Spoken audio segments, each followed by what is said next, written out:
Hello everyone, আসসালামু আলাইকুম। কেমন আছেন? আশা করি সবাই ভালো আছেন, সুস্থ আছেন। আলহামদুলিল্লাহ আমিও ভীষণ ভীষণ ভালো আছি। তো আজকেও কাজকর্ম সমস্ত কিছুই নিয়ে চলে আসছি। তবে আজকে কাজকর্মর সাথে সাথে আপনাদের সঙ্গে শেয়ার করব আমি ভালো বৌমা হয়ে ওঠার কারণ এবং সিক্রেট। তো তাদের জন্যই শেয়ার করছি যারা নতুন বৌমা হতে যাচ্ছেন বা বউ হয়ে আছেন, তো তারা শ্বশুরবাড়িতে ভালো থাকতে পারছেন না, তো ভালো বৌমা হয়ে উঠতে পারছে না, তাদের জন্য আজকের আমার পুরো জার্নিটা আপনাদের সঙ্গে শেয়ার করছি যে এইভাবে চললে আপনারা ভালো বৌমা হয়ে উঠতে পারবেন। তো চলেন আজকে শুরু করি। তো রান্না করার জন্য আমি আগে মাছটা ভিজিয়ে রাখলাম। তো প্রথম কাজ, আপনি যদি বৌমা হয়ে সেই বাড়িতে যান তবে ফার্স্টে একটা কাজ করতে হবে, পরের দিনে আপনাকে রান্নাঘরের দায়িত্বটা নিয়ে নিতে হবে। কারণ হচ্ছে আপনি যদি দায়িত্বটা নিয়ে নেন তাহলে আপনার শাশুড়ি মা খুবই খুশি হবেন, কারণ সে কাজ থেকে ছুটি পেলে তো আরও খুশি। আর প্রত্যেকটা শাশুড়িরা কিন্তু বৌমা যাওয়ার পরে সে অসুস্থ হয়ে যায়। তো বাই দ্য ওয়ে, ফার্স্ট কাজ হচ্ছে আপনাকে সেই সংসারে সেই রান্নাঘরের দায়িত্ব নিতে হবে। দ্বিতীয়ত, আপনার শ্বশুরমশাইকে একটু কম বাজার সদাই করতে দিবেন, তাহলে সেটা আপনার উপরে খুশি হবে। তার কারণ হচ্ছে আপনি যদি কম অপচয় করেন। তো প্রত্যেকটা কাজে একটু ধাপে ধাপে আগাইতে হবে। আর যদি ননদ থাকে তো তাদেরকে কি করতে হবে, দায়িত্ব দিয়ে দিতে হবে, কারণ তার সেই বাড়ির পরমাণিক হচ্ছে সে। আর যদি বিয়ে হয়ে যায় তাহলে টুপলা দিতে হবে বেশি বেশি করে, তাহলে আপনি কিন্তু ভালো বৌমা হবেন। আর কেউ যদি বেশি বেশি তাকে জিনিস দেয় তো সেটাতে কিন্তু কিছু বলা যাবে না। তারপরেও বলা যাবে না, কারণ একমাত্র তাদের ছেলেকে কষ্ট করে মানুষ করেছে, তো সেটার রাইট আপনার নাই, কারণ সেই ছেলেরও ইনকামের কোনো অধিকার আপনার নাই, ততদিন নাই যতদিন না তারা আপনাকে সেই হিসাব বুঝিয়ে দিচ্ছে বা যতদিন কিছু আপনার দায়িত্বে না আসে।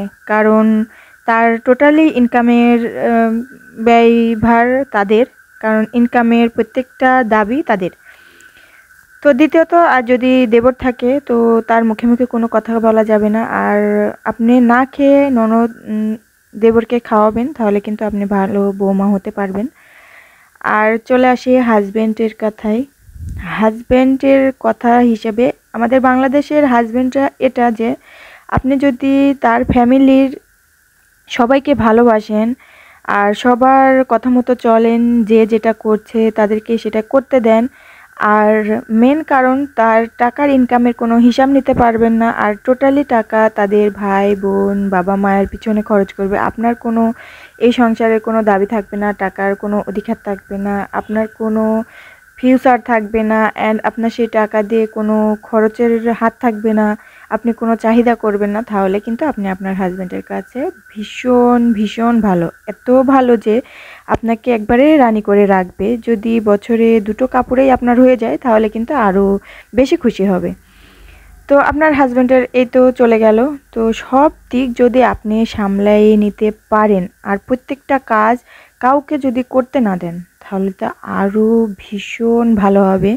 কারণ আপনি তো সংসারের নতুন বউ হয়ে গিয়েছেন এবং বাড়ির বউ হয়েছেন, তাহলে প্রত্যেকটার দায়িত্ব আপনার। আপনি যদি করতে পারেন তাহলে ভালো, আর যদি না করতে পারেন প্রত্যেকটা কাজ আপনার, রান্না আপনার, ঘর বাড়ি সামলানো আপনার, কারণ তখন তো শাশুড়িদের ননদদের ছুটি, কারণ প্রত্যেকটা দায়িত্ব আপনার হয়ে যায়। তো এগুলো যদি মেনটেন করতে পারেন তাহলে তো খুবই ভালো কথা, আপনি 100-এ ভালো বৌমা তারপরেও হতে পারবেন না, এটা হচ্ছে আমি গ্যারান্টি দিয়ে বলতে পারি। কারণ 50%, 80% হতে পারবেন, 100% হতে পারবেন না। তো আপনারা যারা বলেন যে আপু আপনি তো খুবই ভালো বউ, খুবই লক্ষ্মী বউ, আপনার মতো বউ দরকার, বা আপনি সুখে আছেন, তো এত এত সিক্রেটের মাঝে সুখে থাকা তো যাই, তাই না? তো আর আমার কাজকর্মগুলো আপনারা ভীষণই পছন্দ করেন, আর এই এত কাজের জন্য কিন্তু আমি একজন ভালো বৌমা আর ভালো বৌমা হয়ে আছি, সারা জীবন থাকতে পারবো। তো ইনশাল্লাহ আপনারা যদি চান যে আমার মতো ভালো বৌমা হয়ে উঠতে, তাহলে অবশ্যই আমার এই সিক্রেটগুলো জেনে রাখতে পারেন, আর এই কাজগুলো আপনারা যদি করতে পারেন তাহলে কিন্তু ভীষণ ভালো বৌমা হতে পারবেন। তো এবার আমার সিক্রেটগুলো তো দিয়ে দেওয়া হয়ে গিয়েছে, আর এখন বাকি কাজগুলো দেখতে থাকেন।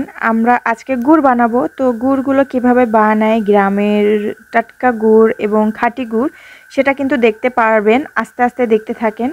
তো আমার শুরুটা এই তো সকালবেলা সমস্ত কাজকর্ম দিয়েই শুরু হয়েছে। তো এখন রান্না করে নেওয়ার পালা। সকালবেলা তো ওই যে বাসি কাজগুলো, গ্রামের বাড়ি ঝাড়ু, সমস্ত ঝাড়ু টাড়ু দেওয়া হয়ে গিয়েছে।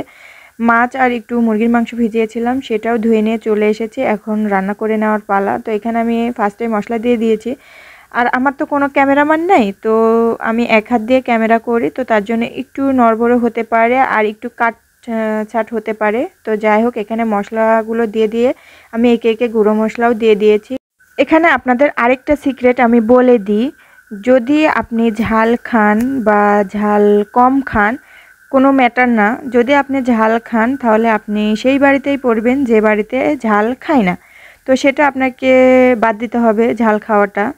আর যদি আপনি নুন কম খান, সেই বাড়িতে হয়তো বেশি খাবে, আপনাকে বাড়িয়ে দিতে হবে। আর যদি বেশি খান তবে কমিয়ে দিতে হবে। তো এই সিক্রেটগুলো আপনাকে জেনে রাখতে হবে যে তারা যেভাবে খেতে চায়, তারা যেভাবে চলে, আপনার টোটালি টেস্টটা বাদ দিয়ে দিতে হবে। এখন তাদের টেস্টটাই কিন্তু আপনাকে সেই টেস্ট অনুযায়ী চলতে হবে। তো আমি যেমন এসেই ঝাল খেতাম, সেটা বাদ দিয়ে দিয়েছি, নুন খেতাম, সেটাও বাদ দিয়ে দিয়েছি। তো আপনারা এই সিক্রেটটা ফলো করতে পারেন। তো তারা যেভাবে খাবে, তারা যেভাবে চলবে, সেটাই আপনাদের চলে নিতে হবে, মানে আপনাকে চলে ফিরতে হবে। তো সেটাই যদি আপনি করতে পারেন তাহলে কিন্তু টোটালি আপনি ভালো বউ। তো এদিকে আমার রান্না কমপ্লিট হয়ে গিয়েছে। তো তাদের পছন্দ মতো আমি একটু ঝোল করলাম, আর আমার পছন্দের একটু ভাজি ভাজি করেছি, সেটা আপনাদের দেখাচ্ছি। এখানে এই ছোটো মাছ দিয়ে একটু আলু দিয়ে চচ্চড়ি করব। গতকালকেও আমি ছোটো মাছের চচ্চড়ি করেছিলাম, সেটা হচ্ছে খুবই ভালো পছন্দ করেছে।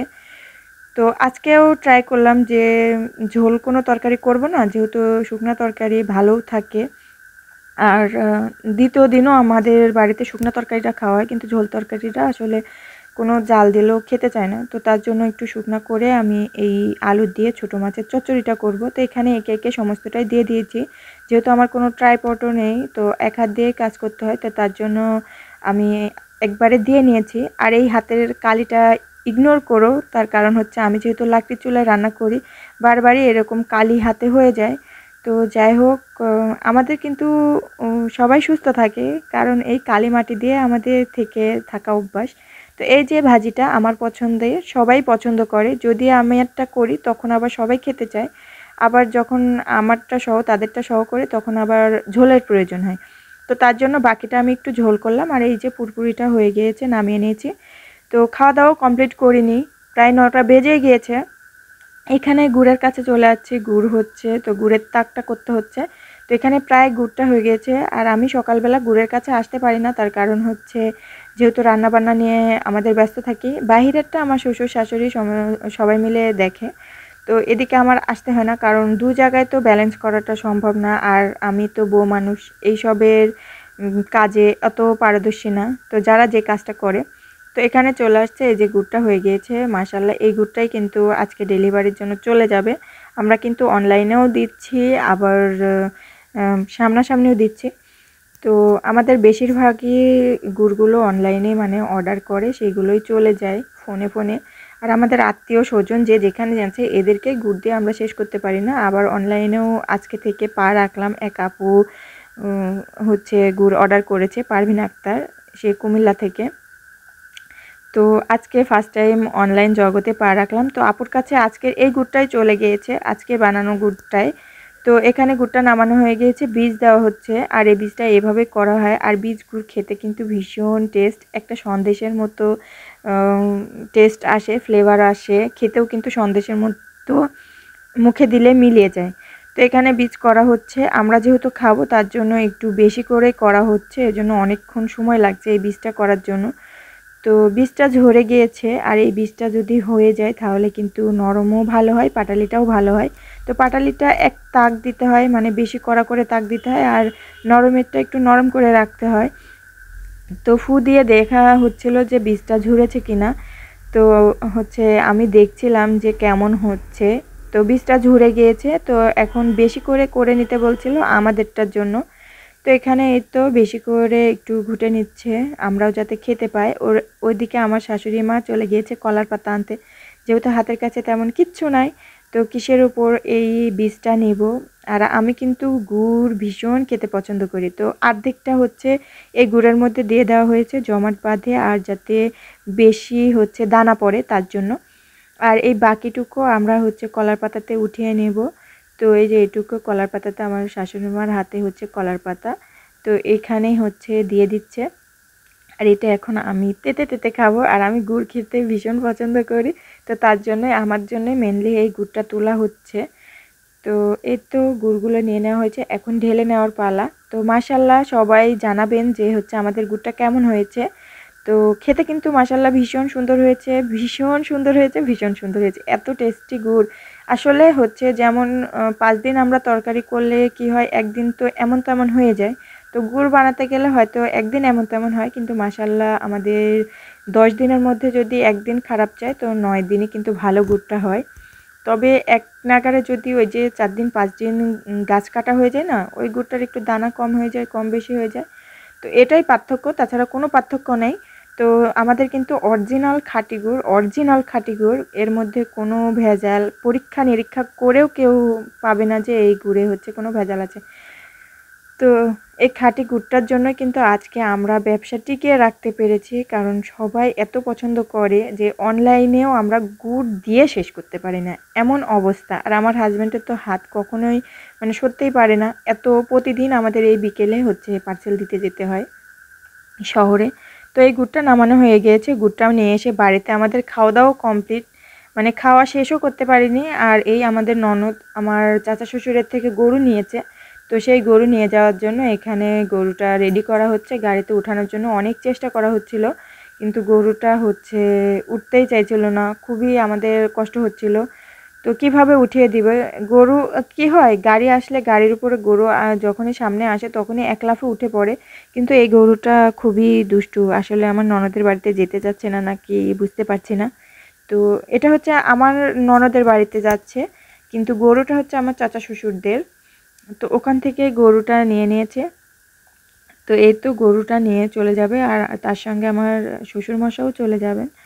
তো ভিডিওটা এ পর্যন্তই। ভিডিওটা যদি ভালো লেগে থাকে, আবারও বলছি, ভিডিওটা যদি ভালো লেগে থাকে তাহলে ভিডিওটার উপরে একটা লাইক অ্যান্ড চ্যানেলটাকে সাবস্ক্রাইব করে আমাদের সঙ্গে থাকবেন। তো এই তো গরুটা উঠতেই চাচ্ছে না, এখনও উঠছে না। তো আমরা ট্রাই করছিলাম, তো যেহেতু দুটো পা তুলে দিয়েছে, আরেকটা পা উঠানোর চেষ্টা করছিলাম। তো মাশাল্লাহ এইবার উঠে পড়েছে। তো এই তো খুশির সংবাদ, ও ফার্স্ট টাইম আমার ননদ গরু কিনছে। দোয়া করি যেন এই গরু দিয়ে যেন ও অনেকটা গরু করতে পারে, যেহেতু এটা গাভী গরু। একটা গরু দিয়ে মাশাল্লাহ যদি চেষ্টা করা হয় তাহলে কিন্তু অনেক কয়টা বাচ্চা পাওয়া যায়। আমাদের যেমন একটা গরু দিয়ে মাশাল্লাহ এখন 4টা গরু আমাদের গোয়ালে। তো এই যে হচ্ছে আমার চাচা শ্বশুরের গরুর খামার, তো এখানে একটা গরু কম হয়ে গেল। তো এই তো এই পর্যন্ত, আল্লাহ হাফেজ।